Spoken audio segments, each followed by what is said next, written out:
Good morning, everyone, and welcome to another edition of, now we're live. Good morning and welcome to another edition of Reselling 101 with me, Kaaren, or as I like to call them, another little quickie with me. And this one is all about selling. And we actually, when I was coming up with the outline for this show, a lot could be said about how to not sell, quite honestly. This section is going to delve into actually the intricacies of actually selling your item, not the line by line, how to list something, but let's work it, let's sell it, and what that means to your bottom line. And while I'm not going to tell you exactly how to list it or sell it, quite honestly, you're not going to learn until you do it, right?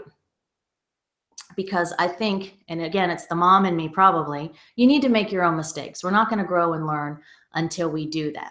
So I'm going to try to point out some of the specifics of the process and how it relates to just about anything, honestly, in how you get the word out on what you're trying to do and the best way to do it. I think, as always, my main goal is to get you thinking about it before you're actually in the middle of it. And that will hopefully help you do better as a result. So away we go. We've covered a little bit. We've talked about different platforms. There are different ways and places that you can sell online. A lot of what we do here is eBay or Amazon related, but there's also local sites. There's Facebook groups. Gone are the days of newspaper ads, but they're still there in a way because we're doing it electronically online. So whatever you're going to do and wherever you're going to do it, research it first. Everybody's got their own rules and way to do it and help you promote your items.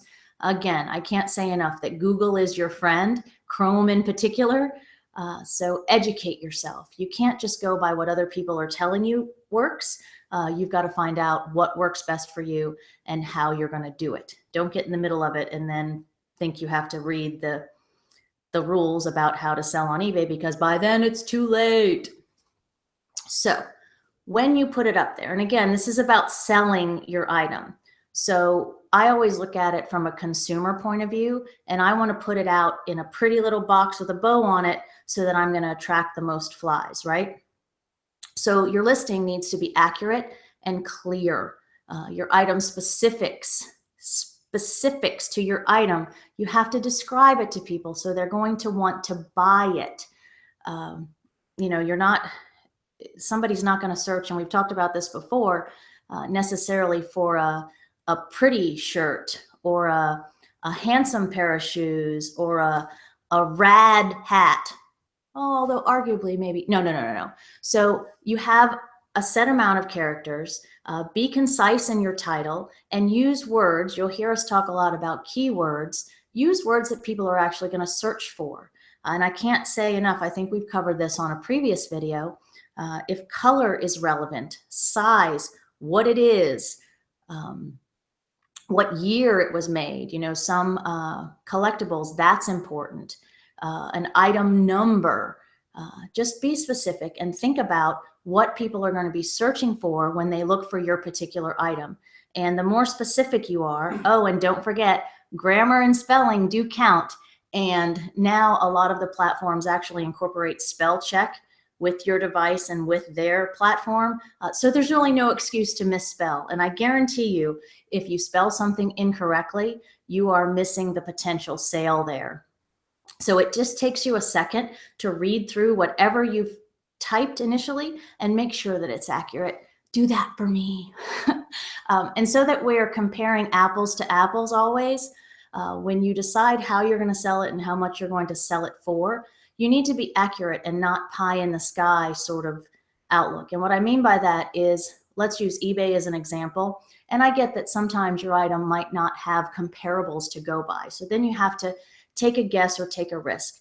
But let's consider that you need to look at what's sold already and for what price. And that's going to be a good place to start for how you price your item. Heck, you can even use those comparables to help you when you're just getting started with listings. No, you're never going to hear me encourage analysis paralysis. I think you need to educate yourself, but get a good idea of, well, okay, this item sold on such and such a date, and this is what they had to say about it. So I think that can help you see how others are doing it, and then tweak that into your own, your own style and your own business.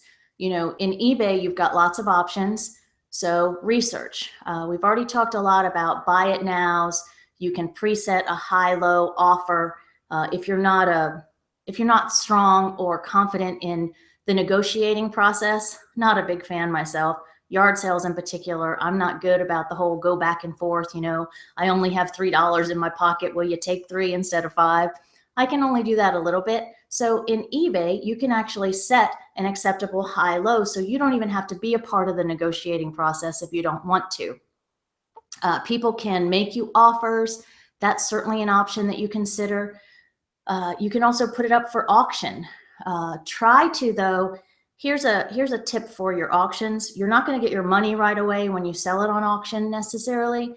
And with auctions, if you put it for 99 cents, I know that there's a school of thought that believes that's a cool, quickie way to get it up and out. Be prepared to sell it for 99 cents. So in auctions in particular, set your beginning bid at a price that you're willing to accept. Again, trying to save you from some disappointment initially. You got to be careful what you ask for. And if you ask for 99 cents, there's always a possibility that's what you're going to get for it. And a lot of times people are losing money at that price point. So I definitely want you to make money, not lose it. Customer service, I cannot stress this enough. And customer service, believe it or not, in online selling and reselling, it spans the whole life of your item. So good customer service comes into play with how you present your item.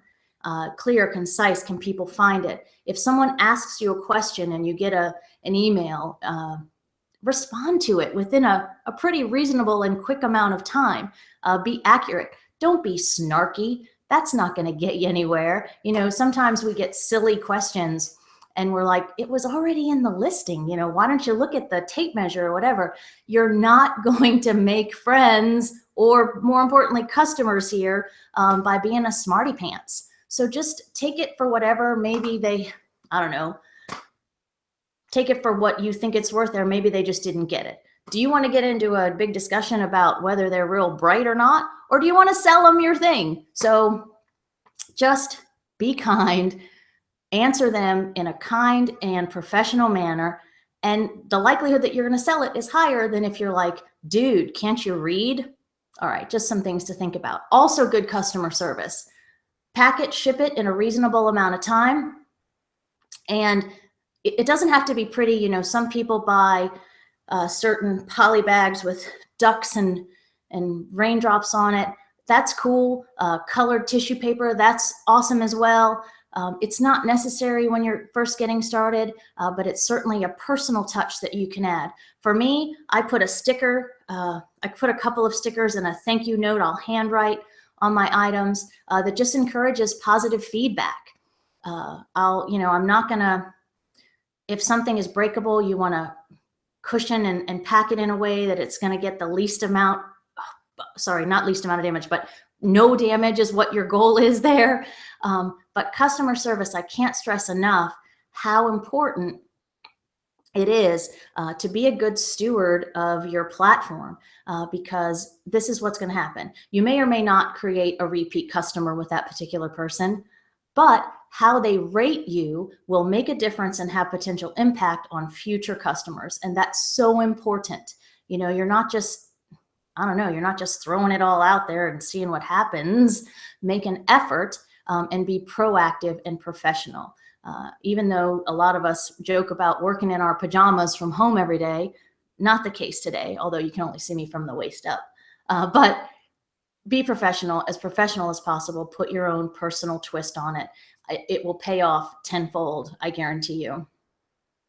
Stay relevant and educated in your items and the platforms that you put them on. The platforms themselves make updates and make changes. So you can't say, oh, I didn't know. They're all pretty good about not only sending you email reminders, but they'll put it up on their websites. There'll be little drop downs in your notification section. So stay relevant on your platform and up to date, as well as on your item, because the market can fluctuate as well. So again, while I'm not telling you exactly how to list, I want to motivate you to keep yourself up to date and educated and in the moment. And I think that you can only do better there. Your goals to stay relevant and to stay productive and successful: keep your prices good, ship it fast, stay competitive.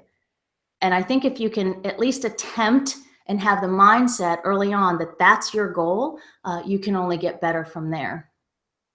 So once again, I think this has been a pretty good and quickie, wouldn't you say?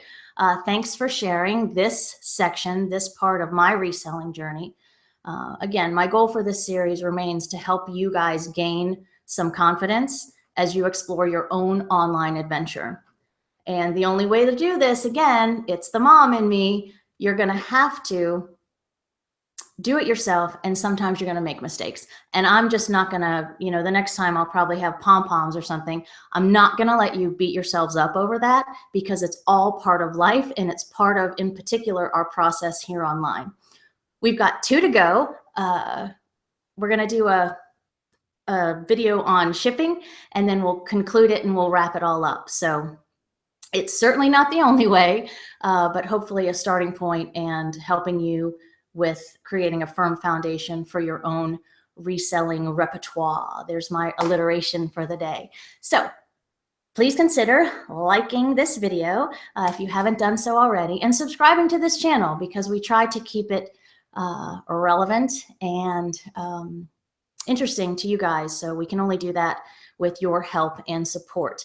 Also, I consider these videos to be a time capsule. So be constructive, ask questions once the video posts so that it can help other people. I think that's important as well. No question is not a good question. I think anything that you want to know, we can certainly help with, whether it applies to this video or not.